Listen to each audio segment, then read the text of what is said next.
Hello प्यारे बच्चों, आप सभी को स्वागत है फैशन कोचिंग सेंटर में। कल हम बायोलॉजी का जो 10th क्लास का जो फर्स्ट चैप्टर था उसके बारे में कुछ पढ़ चुके थे। उसी को हम आज आगे देखते हैं। क्या आगे है इसमें कि पौधों में पोषण के बारे में पढ़ना है। क्या है?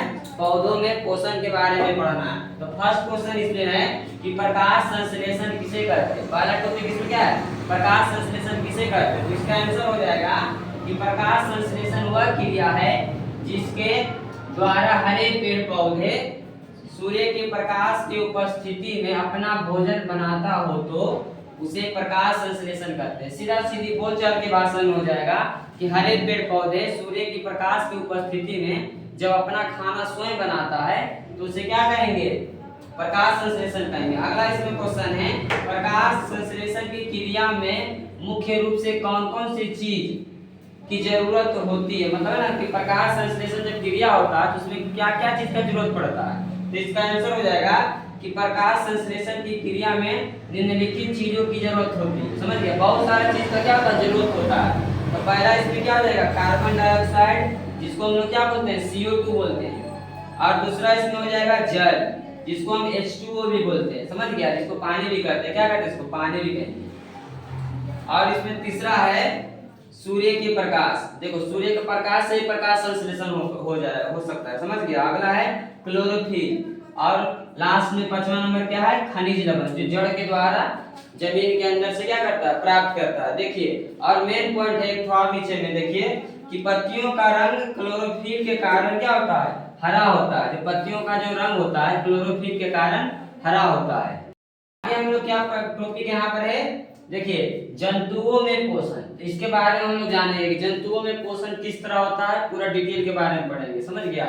देखो इधर कि पौधे अपना पोषण के लिए आत्मनिर्भर होते हैं। जो पौधे जो है अपना खाना बनाने के लिए यानी पोषण के लिए वह आत्मनिर्भर रहता है। जबकि देखिए यहाँ पर, जबकि जीवधारी पेड़ पौधे पर निर्भर होते हैं। जितना भी जीवधारी है, समझ गया, जीव जंतु सब क्या है? पेड़ पौधे पर निर्भर होता है।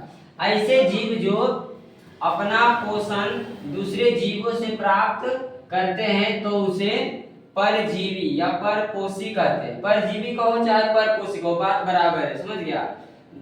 अगर इसमें है जंतुओं में पोषण कई चरणों में संपन्न होता है। देखिए, जंतुओं में जो है ना पोषण कई चरणों में संपन्न होता है। पहला इसमें क्या दिया हुआ है? अंतःग्रहण। क्या है? अंतःग्रहण। तो अंतःग्रहण के बारे में हम लोग जान जाते हैं। पीछे क्या कर रहा है? उधर देखते रहो। समझ गया? काम नहीं देगा कोई। इधर बोर्ड के तरफ ध्यान दो।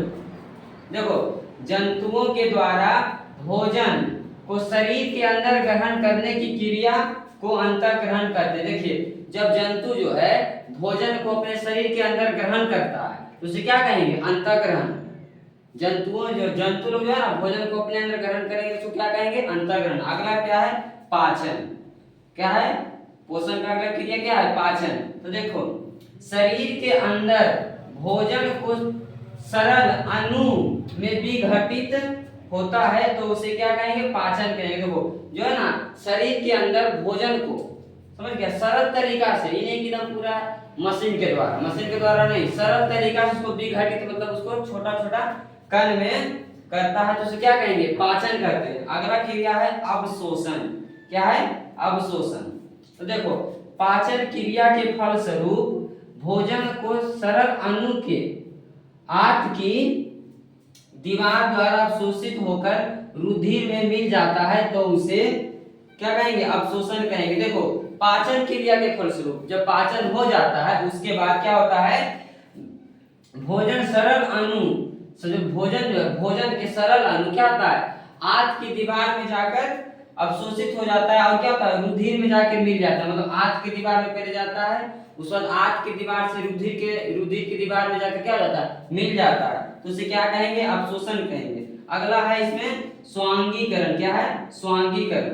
तो पोषण के जिस चरण में, मतलब जब पोषण के जिस चरण में ऊर्जा का उत्पादन या जीव द्रव का उत्पादन का निर्माण होता है तो उसे स्वांगीकरण कहते हैं। देखो, पोषण के जिस चरण में ऊर्जा का उत्पादन या जीव द्रव का उत्पादन होता है उत्पादन यानी निर्माण होना। एक ही है, यहाँ पर देखो, यहाँ पर उत्पादन भी दिया हुआ है और निर्माण भी दिया हुआ है। उत्पादन हो रहा है या निर्माण हो रहा है, बात बराबर। तो देखो, पोषण के जिस चरण में ऊर्जा का निर्माण होता है तो उसे क्या कहेंगे, स्वांगीकरण कहेंगे।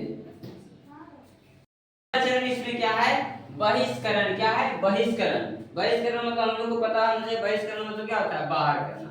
तो देखो, भोज्य पदार्थों को मल के रूप में बाहर निकालते हैं तो उसे बहिष्करण कहते हैं। देखो, जब लोग खाना खाते हैं तो क्या करते हैं, मल के द्वारा क्या होता है, शरीर से बाहर निकलता है, तो उसे क्या कहेंगे, बहिष्करण।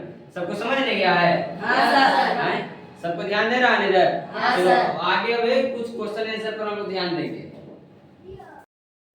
अगला क्वेश्चन इसमें क्या कर रहा है, देखो इधर ध्यान देगा कि कोई वस्तु सजीव है, इसका निर्धारण करने के लिए क्या मापदंड अपनाएंगे। कारा क्वेश्चन कर रहा है इसमें कि फर्स्ट चैप्टर में क्वेश्चन है, क्या कर रहा है कि कोई वस्तु सजीव है तो इसका निर्धारण करने के लिए क्या मापदंड अपनाएंगे। समझ गया?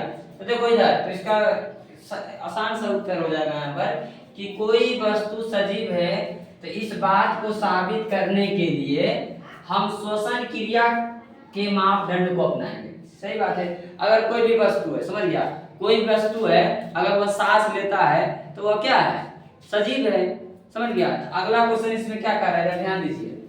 अमीबा में पोषण किस प्रकार होता है। क्या है, अमीबा में पोषण किस प्रकार होता है। तो पहले अमीबा के बारे में हम लोग जान जाते हैं। समझ गए? तो देखिए, अमीबा एक कोशिकीय प्राणी है। अमीबा कैसा प्राणी है, एक कोशिकीय प्राणी है जिसका कोई आकार यहाँ पर, जिसका कोई निश्चित आकार नहीं होता, जो है ना, अमीबा का कोई निश्चित आकार नहीं होता। समझ गया? देखो, अमीबा से जहाँ एक बिंदु से स्टार्ट ऐसे कर दिए, ऐसे कर दिए, ऐसे कर दिए, तो क्या हो गया, ये अमीबा हो गया। इसका कोई आकार निश्चित नहीं होता। समझ गया? और यहाँ पर यह अपना भोजन प्राणी संपोषी के आधार पर शैवाल, जीवाणु, विषाणु, कवक को उत्पाद की यह जो है अपना भोजन जो है प्राणी संपोषी के द्वारा किसको ग्रहण करता है, शैवाल, जीवाणु, विषाणु, कवक के द्वारा कूटपाद।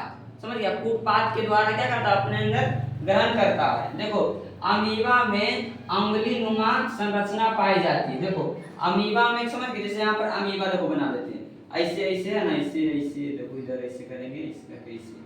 तो देखो, ये जो दिख रहा है, ये सब जो दिख रहा है ना, ये सभी को क्या कहेंगे, कूटपाद। जो अंगुली की तरह नहीं है, देखो तो ऐसे करेंगे तो अंगुली की तरह है। समझ गए? तो जो अंगुली की तरह जो संरचना पाया जाता है उसको क्या कहेंगे, कूटपाद कहेंगे। समझ गया? देखो, इसकी सहायता से भोजन को पकड़ता है। अमीबा है ना, अमीबा में कूटपाद की सहायता से क्या करता है, वो अपना भोजन को पकड़ता है।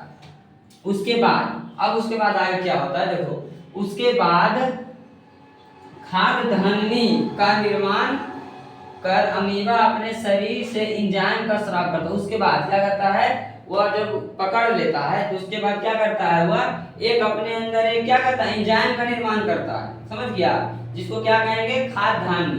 समझ गया? खाद्य धानी की सहायता से अपने शरीर में एंजाइम का निर्माण करता है और स्रावित होता है, जिसे क्या कहेंगे, पेप्सिन और ट्रिप्सिन। कहेगा अमीबा में जो एंजाइम जो निर्माण होता है खाद्य धानी में, उसको क्या कहेंगे, उस एंजाइम का क्या नाम है, तो क्या आ जाएगा, पेप्सिन और ट्रिप्सिन। समझ गया? देखो, यह एंजाइम भोजन को पचाने का कार्य करता है। क्या है, यह जो एंजाइम है, कौन एंजाइम, पेप्सिन और ट्रिप्सिन एंजाइम जो है वह क्या करता है, अमीबा में भोजन को पचाने का कार्य करता है। और भोजन का पाचन खाद्य रिक्तिका में होती है। जब अमीबा में जो भोजन का पाचन कहाँ होता है, खाद्य रिक्तिका में होता है। समझ गया? और इस प्रकार से भोजन का सारा पोषक तत्व ग्रहण करके सारा अपचय पदार्थ बाहर निकाल देता है। उसी प्रकार जब हो गया, जब भोजन को क्या है, सब भोजन को क्या कर दिया, पचा लिया। पचाने के बाद जो अपशिष्ट पदार्थ, समझ गया, जो बचता है उसको क्या करता है, बाहर निकाल दिया जाता है। समझ गया?